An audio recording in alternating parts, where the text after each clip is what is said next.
I got my cold hard facts ready to go for this video. You're going to want to take a look at these stats for Alabama on the defensive side of the ball. They're eye-opening. Ladies and gentlemen, boys and girls, hope all of you having a great Monday night. Hope all of you having a great start to your week. If not, hope this video can make it a little bit better. And man, oh man, guess who we got to talk about? Alabama! But not Ty Simpson, the Heisman frontrunner, which is a different video, different conversation for a different day. We got to talk about what they're doing on defense. You got to take a look at this. Hold on. I'm looking at the comment section on one of the recent videos.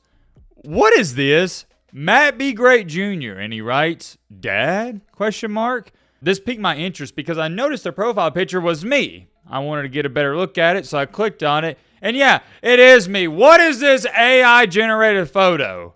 How did they even... I don't know. I have so many questions. So many questions, man. So many questions. But let's get back on track with Alabama. Over this most recent weekend with game day being in Tuscaloosa, Alabama got a nice win over Vanderbilt. Clap it up. Clap it up.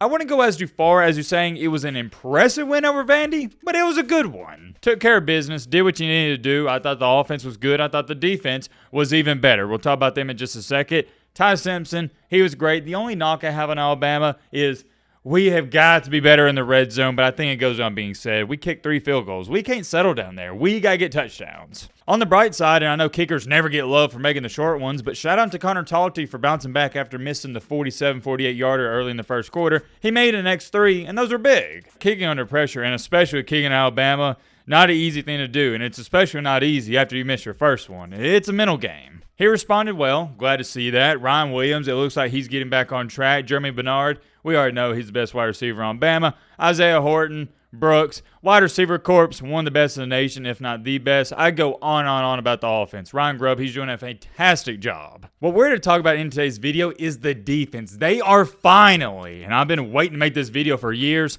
starting to turn a corner. Holding this really good / gimmicky Vanderbilt offense, and I mean gimmicky with all due respect, to 14 points, it's amazing. That offense is tough. I'm talking about tough to stop. I've rewatched film on it. I don't even know how you stop that shovel pass. If it's executed correctly, it's like a good pick and roll in basketball. You can't stop it. I don't care what you do on defense. The shovel pass was giving me nightmares. Felt like deja vu from last year. I was actually starting to question why Vanderbilt doesn't run it more. You could have the argument and say, well, Matt, the more you run it, the less valuable it becomes. But I disagree. If it's working, keep doing it. I'm not saying you run it every play for Vanderbilt's offensive coordinator, but most certainly run it more than twice a game like they did last year and in this one. Run it at least 5 to 7 or 8 times. I digress, and as a Bama fan, I'm glad they didn't continue to run it because we couldn't stop it. But outside of that gimmicky shovel pass and that early 65-yard touchdown run, where I believe it was either Bray Hubbard or Damani Jackson, they hit the wrong gap. The Bama defense, they shut down Vandy. Vandy did move the ball, but we had that bend but not break mentality. We forced not 1 but 2 red zone turnovers. Of course, Justin Jefferson with the fumble on Pavia in the first quarter when it was looking like they were going to go up. Bare minimum 10-0, potentially 14-0. And then in the second half, Bama got an interception. They was very close to getting 2. They actually did pick him off, but it got called back for holding. Then right after that, Xavier Brown baited Pavia, and he almost picked it off. The big difference from this year's game compared to last year's is you could see it. Pavia, he was feeling electric. He felt invincible. Nobody could stop him. You could see it in his eyes. He was the aggressor last year. He was the attacker. This year, it was different.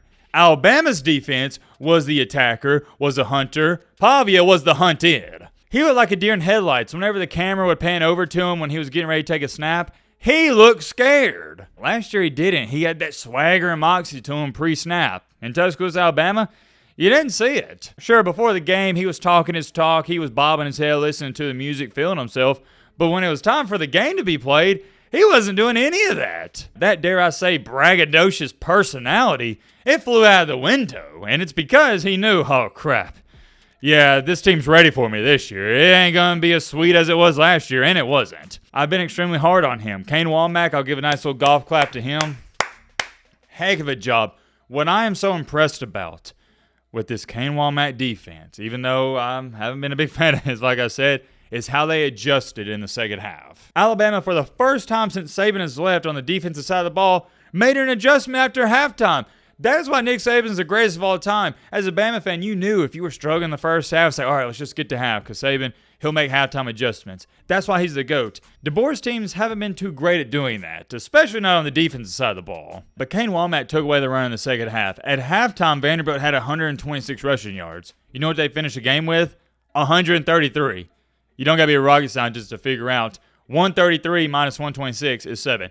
Vanderbilt had 7 total rushing yards in the second half, and all 7 of those came in the third quarter. In the fourth quarter, as you can see right here, they had 0. This is great news if you're a Bama fan, because the one area where Bama's defense hasn't been all too good this year is the rushing defense. I got my cold hard facts ready to go for this video. You're going to want to take a look at these stats for Alabama on the defensive side of the ball. They're eye-opening. Nobody really talked about Alabama's secondary heading into the season like that, or at least to my knowledge. Well, do you know where they rank in passing yards per game in the nation? 5th. They're top 5. They're only allowing 130.4 passing yards per game. Let me say that again. That is 5th best in the nation. Only allowing 130 per game? That is ridiculous. To go on top of that, Alabama's defense has 5 interceptions, and they're only allowing the other team to complete right at 61% of their passes. Why this is so interesting is because you normally associate a good passing defense with good edge rushers, a good front 7 that can get to the quarterback and force them to make bad decisions. But Alabama doesn't even have that. There's only 136 teams in the nation. You know where Alabama ranks when it comes to sacks? 108. That's close to last. Alabama only has 7 total sacks this year, which means they're not getting to the quarterback. So you would think the quarterback would be able to make better decisions, right? But he hasn't, because the secondary has been locked down all year long. Depending on how you look at that, it's good and bad news. The good news is the secondary is doing a fantastic job of covering. The bad news is Alabama has struggled to get to the quarterback. The good news with being ranked 108th in sacks out of 136 teams is you really can't go down any farther. You can only go up from there, right? So hopefully they can improve there. But if I were a Bama fan all in all, I'd be feeling really good about my defense. And I didn't think I'd be saying that about this year's team. You're going to find out just how good that rushing defense is against Missouri this weekend, because they have one of the best running backs in the nation and one of the best rushing attacks in the nation. Let me show you this. I had it saved for this video. You know how many rushing yards per game Alabama is allowing? 155.4 to be exact. You know how many rushing yards per game Missouri is averaging on offense? 292. This is not a recipe for success if you're Alabama. You're allowing over 150 yards per game in Missouri is great at running the ball. That's going to be something to pay attention to. And one thing that hurt Alabama in the Georgia game, and it hurt them in the Vandy game in the first quarter, are the chunk plays. I know you can't say this, but seriously, if you take away the chunk plays, just the small mental mistakes, hitting the wrong gap, not containing the quarterback like they lost contain with Gunnar Stockton on that one play and Diego Pavia, Alabama would only be allowing about 80 yards per game. And I know you can't play that what-if game, but I hope you get what I'm trying to say. It's not like teams are consistently rushing for 7-8 yards per carry in Alabama. No, it's just 4 to 5 chunk plays. Take away those, Alabama's got a really good rushing defense. They got to be better there, but you could also have the approach of, well, look at who they allowed 140 yards to in Vandy. That's a predominantly running team, so that's not too bad. In Georgia, yeah, they had 200 yards, but it's Georgia. That's what they're known for, too. Do I have concerns about this Alabama defense? Absolutely. We are nowhere close to being great or elite. But right now, I'd give them good. And saying they're good is a step in the right direction, because last year, they were not. Here's why I would be feeling good if I'm a Bama fan. Every single game, not just the offense, but the defense, has gotten better. This team is really coming into their own. I'm excited for what the rest of the season holds. I'm also really excited for Saturday. I'm curious. Let me know your thoughts down below. But